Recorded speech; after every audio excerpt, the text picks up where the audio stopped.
नमस्कार, आप देख रहे हैं जी पंजाब हरियाणा हिमाचल। मैं हूं संदीप सिंह। हिमाचल की बात में हिमाचल के कई सारे सवालों का जवाब देने के लिए इस वक्त हमारे साथ खास मेहमान मौजूद हैं। हिमाचल प्रदेश के मुख्यमंत्री सुखविंदर सिंह सुक्खू। सर, सबसे पहले तो आपका जी पंजाब हरियाणा हिमाचल में स्वागत है। जी धन्यवाद। सर, लगभग 90 दिन से ज़्यादा का वक्त जो है वो सरकार का हो चुका है, तो क्या ये समझें कि सुखविंदर सिंह सुक्खू सरकार की इस व्यवस्था में अब जो है वो स्ट्रीमलाइन हो चुके हैं?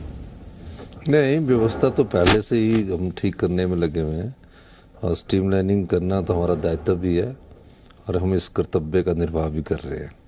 सर, आपने जिस तरीके से सदन में बताया कि इस बजट को, पहले बजट को तैयार करने में आपने काफ़ी मेहनत की है और रिसर्च भी की है, और इस बजट को देखें तो इस बजट का नाम जो है वो भी बदला गया, एक नए नाम के तौर पर जो है इस बजट को पेश किया गया, ग्रीन बजट। सर, किस तरीके से देखते हैं कि ये ग्रीन बजट हिमाचल प्रदेश की दिशा और दशा कैसे बदलेगा? देखिए, हिमाचल के वातावरण को, हिमाचल की जलवायु को, हिमाचल के प्राकृतिक सौंदर्य को देखकर हमें कह सकते हैं कि हमें इस प्रकार के बजट की आवश्यकता थी। हमारी जलवायु स्वच्छ हो, हमारा वातावरण अच्छा हो और बाहर से दुनिया हमारे हिमाचल प्रदेश में आए कि यहाँ पोल्यूशन लेवल काफ़ी कम हो। इस दृष्टिकोण से हमने कार्य किया और योजनाएं लाई, योजनाओं के तहत हमने धन आवंटित किया और उस पर अब आगे कार्रवाई करनी है। सुखविंदर जी, जिस तरीके से पूर्व मुख्यमंत्रियों की अगर बात करें, उनमें प्रेम कुमार धूमल हो या फिर शांता कुमार हो, इस बजट में आपके इस इनिशिएट को जो है वो सराह चुके हैं, लेकिन दूसरी तरफ एक प्रश्न जो है वो कह रहे हैं कि इनिशिएट बहुत अच्छा है लेकिन इसको इम्प्लीमेंट करना जो है वो काफ़ी चुनौतीपूर्ण रहेगा। तो उस और किस तरीके का प्लान आपका और आपकी सरकार का रहेगा? निश्चित तौर पर चुनौतीपूर्ण रहता है, लेकिन मेरा ये मानना है कि चुनौतियों का सामना करना चाहिए और मुझे लगता है कि हम इसमें अमली जामा पहना देंगे। परिणाम तो अभी आने में समय लगेगा, लेकिन एक साल में हमारे को उसका स्वरूप नज़र आने लग जाएगा और मेरा मानना है कि हम इस दृष्टि से बहुत तेज़ी से आगे बढ़ेंगे। आपने जिस तरीके से इस ग्रीन बजट जो है वो ग्रीन स्टेट बनाने का एक लक्ष्य रखा है, तो उसके तौर पर आप किस तरीके से देखते हैं कि चरणबद्ध तरीके से आने वाले समय में हिमाचल में जो है वो किस तरीके से ग्रीन स्टेट के तौर पर काम किया जाएगा? देखिए, 2026 तक हमने उद्देश्य रखा है कि हम अपने स्टेट को ग्रीन राज्य के रूप में विकसित कीजिए। काम मुश्किल है लेकिन तय किया है लक्ष्य, और जब हम लक्ष्य तय करेंगे तभी तो उस दृष्टि से आगे बढ़ेंगे और मेरा मानना है कि हम इस लक्ष्य को प्राप्त कर सकते हैं। हम पूरा इलेक्ट्रिकल में जा रहे हैं, इलेक्ट्रिकल के अलावा थर्मल का हम छोड़ रहे हैं, हाइड्रो में जा रहे हैं, ग्रीन हाइड्रोजन में जा रहे हैं।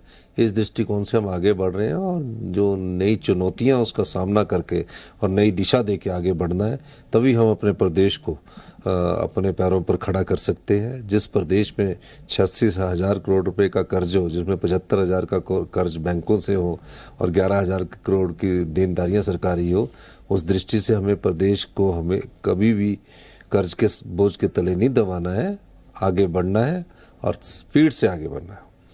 ठाकुर साहब, एक सवाल और खड़ा होता है कि लक्ष्य जो है वो 2026 तक आपने रखा है। जाहिर तौर पर इसी सेक्टर पर जो है एम्प्लॉयमेंट जनरेट करने के लिए भी आपने टारगेट सेट किया है, तो बहुत सारी ऐसे सब्सिडीज़ हैं, ऑफर्स हैं जो इस क्षेत्र में आकर युवाओं को मिलेंगी और उससे रोज़गार सृजन होगा, लेकिन कहीं ना कहीं अब उस तरफ किस तरीके से लोगों का आकर्षण, हिमाचल प्रदेश की जनता का आकर्षण जो है आने वाले समय में रहे, उस और भी कोई प्लान है सर? देखिए, हमने हिमाचल के युवाओं को कहा कि आप 20-25 हज़ार की नौकरी के लिए इधर उधर भटकते हो, हम आपके लिए एक योजना लेके आ रहे हैं। आपके पास अगर घर में कम जगह है तो 200 किलोवाट की सोलर पावर को आप लगाइए, उससे 15 लाख रुपए की आपकी साल की इनकम होगी और उसमें सिर्फ 4 बीघे जगह की जरूरत होती है। अगर आप 1 मेगावाट का लगाते हैं उसके लिए 15 बीघे की जरूरत होती है। तो उस दृष्टिकोण से अगर आप हमारी इस योजना को देखेंगे तो अगर 15 बीघे में 1 मेगावाट लगता है तो वो 60 लाख रुपया उसका साल की आय होगी और उसमें हम 40% सब्सिडी दे रहे हैं, यानी कि 5 करोड़ के 1 मेगावाट के प्रोजेक्ट में हम 2 करोड़ रुपए की सब्सिडी दे रहे हैं। इसलिए दे रहे हैं ताकि वो 4-5 साल में उसका प्रोजेक्ट फ्री हो जाए। हमारे जो युवा है अभी इस दृष्टिकोण से काम नहीं करते, लेकिन अब हमने हिमाचल के युवाओं के लिए 100 किलोवाट, 200 किलोवाट, 300 किलोवाट इस प्रकार की योजना लाई है, ताकि वो वायबिलिटी जो है वो हम पूरा कर सके। और जब वो उसका प्रोजेक्ट फ्री हो जाए, उस प्रोजेक्ट फ्री होने के बाद फिर वो सरकार उससे कुछ पैसा लेगी और जो सारी आय होगी उसकी होगी। ईवी के क्षेत्र में जो है वो युवाओं को रोजगार देने के लिए बहुत सारी सब्सिडीज को जो है वो स्कीम के तहत रखा गया है। एक दूसरी चुनौती जो है वो ये देखने को मिल रही है कि बहुत सारी ऐसी प्रीवियस स्कीम्स हैं जिसमें युवाओं को जो है वो स्वरोजगार मिलने के लिए जो है सब्सिडी दी जाती है, लेकिन एक बहुत बड़ा चैलेंज जो है वो जाहिर तौर पर बैंक की तरफ से रहता है, फाइनेंशियल तौर पर रहता है। तो उस हर्डल को दूर करने के लिए कोई प्लान है सर? नहीं, हम तो इस दृष्टिकोण से कार्य कर रहे हैं कि जो युवाओं को कोलेटरल की जरूरत होगी उसकी सरकार गारंटी देगी। मैं इस दृष्टिकोण से बात कर रहा हूँ। और उनका एस्क्रो अकाउंट खुल जाएगा और एश्योर्ड इनकम होगी उनकी। और ये जो स्कीम है, कौन एक बस में 50 लाख का सब्सिडी देता है? हिमाचल सरकार दे रही है। टैक्सी में कौन 10 लाख की सब्सिडी दे रहा है? हिमाचल सरकार दे रही है। ट्रक इलेक्ट्रिकल होगा, उसमें कौन सब्सिडी देता है? हिमाचल सरकार दे रही है। क्यों दे रही है? ये इस दृष्टिकोण से दे रही है ताकि हम इलेक्ट्रिकल में जाएं और अपने खर्चे डीजल के कम करें। इलेक्ट्रिकल से ज़्यादा आय होगी और उनके जीवन स्तर में भी सुधार होगा और हिमाचल का पर्यावरण भी बचेगा, हिमाचल प्रदूषण मुक्त भी होगा। इस दृष्टिकोण से हम कार्य कर रहे हैं। इसी क्षेत्र में जो है वो जो आपका विजन है वो सही तरीके से ज़मीन पर उतरे, उसके लिए संबंधित विभागों को क्या कोई टाइमलाइन या डेडलाइन दी गई है ताकि सही तरीके से जो है वो इसका प्रारूप असलियत में कागजों से जो है वो फील्ड पर उतर सके? निश्चित तौर पर हमने कागजों में उतारा है। जब बजट कागजों में उतारा, उसके लिए फंड का प्रावधान कर दिया है। अब तो सिर्फ 50% हमारा काम खत्म है और अमली जामा का काम शुरू है। और मुझे लगता है कि हम टारगेटेड चल रहे हैं। हम अक्टूबर तक 200 मेगावाट सोलर पावर का जनरेशन कर लेंगे। हाइड्रो में हम अपने वाटर सेस लगा चुके हैं। जो हमारा बहता सोना है, बहता पानी है, हमें कुछ मिलता नहीं है, उस दृष्टि से हम आगे बढ़ रहे हैं। मेरा मानना है कि जल्दी हम इस दृष्टिकोण से आगे बढ़ेंगे। जो बजट आपने पेश किया, उस बजट में रिसोर्स मोबिलाइजेशन की बात की गई। ठाकुर साहब, किस तरीके से देखते हैं कि जो रिसोर्स मोबिलाइजेशन की बात की है, क्या कोई अनुमानित जो है कोई बजट जो है वो उसका गेन मिलेगा? आपने कोई ऐसा असेस किया? देखिए, 75 साल में कभी रिसोर्स मैनेजमेंट के संबंध में बजट की बात नहीं की थी। मैंने पहली बार बजट में रिसोर्स मैनेजमेंट लाया, जिसमें वाटर सेस का है। शराब की पॉलिसी को हमने ओपन बीडिंग से करवाया है।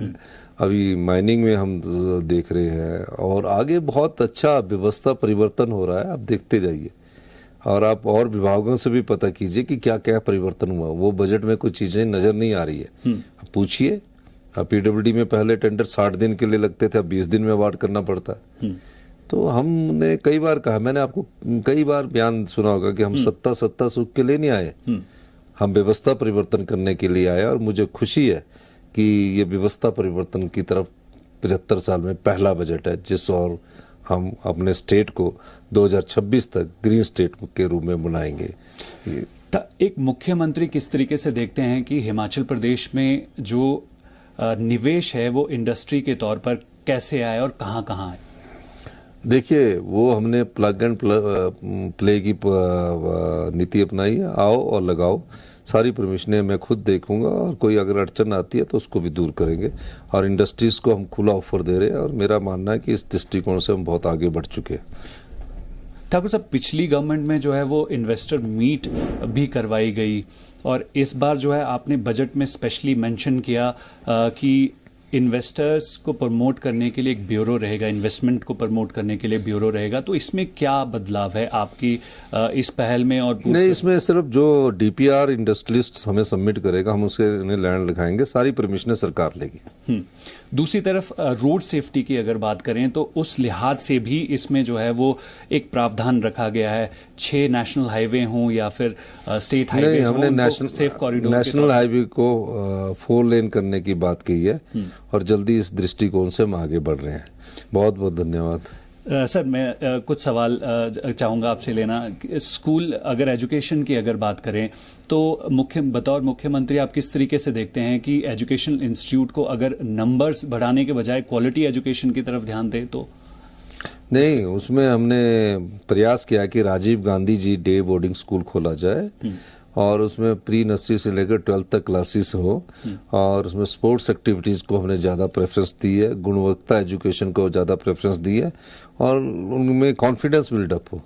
तो इस प्रकार के स्कूल हमने खोलने की इस बजट में प्रावधान किया है और जल्दी देखेंगे वो स्वरूप आपके सामने आएगा। सर, पर्यटन के लिहाज से सवाल पूछना बहुत ज़रूरी है क्योंकि प्रदेश की बहुत बड़ी आर्थिकी और रेवेन्यू के साथ साथ जो है एम्प्लॉयमेंट इस क्षेत्र से आता है, लेकिन आज तक जो है वो बहुत सारी सरकारों ने वादे ज़रूर किए हैं, बातें ज़रूर की हैं, लेकिन इस क्षेत्र की तरफ जो है वो सही तरीके से फोकस नहीं किया है जिससे लोगों को जो है वो रोज़गार मिल सके। और अगर नंबर्स की अगर मैं बात करूं तो लगातार जो है वो नंबर्स बढ़ते जा रहे हैं सैलानियों के, लेकिन अगर इंफ्रास्ट्रक्चर की बात करें तमाम से टूरिस्ट डेस्टिनेशन की, तो वहाँ पर अभी भी डेवलपमेंट्स की खास ज़रूरत है। देखिए, हमारा तो फ्लैगशिप प्रोग्राम है पर्यटन में। हम अपने कांगड़ा के एयरपोर्ट को फुल रनवे के विस्तार के लिए हमने SAI की परमिशन दे दी है। हर डिस्ट्रिक्ट हेडक्वार्टर को हेलीपोर्ट से जोड़ रहे हैं और कांगड़ा में क्योंकि पानी बहुत है और इसलिए हमने कांगड़ा को टूरिज्म कैपिटल के रूप में विकसित करने का करेंगे और आने वाले समय में आप उसके परिणाम भी देखेंगे। ये सब चीज़ें हम अभी करने जा रहे हैं। सर, मेरा आखिरी सवाल आपसे ये है कि कनेक्टिविटी जो है वो किसी भी प्रदेश की प्रगति के लिए सबसे महत्वपूर्ण रहती है। एयर कनेक्टिविटी में जो है वो प्रदेश काफ़ी पीछे रह रहा है, बहुत सारी, लेकिन अब हमारा विजन है कि एयर कनेक्टिविटी में हम आगे आए और इस दृष्टि से हम कार्य कर रहे हैं। ठीक है, हमसे बात करने के लिए बहुत बहुत धन्यवाद। ये थे प्रदेश के मुख्यमंत्री और हिमाचल की बात में हम जानने की कोशिश कर रहे थे कि हिमाचल जो है वो किस तरीके से ग्रीन स्टेट बनेगा और बहुत सारी डेवलपमेंट जो है वो किस तरीके से इम्प्लीमेंट करके ज़मीन पर लाई जाएगी, वो सरकार का विजन बता रहे थे।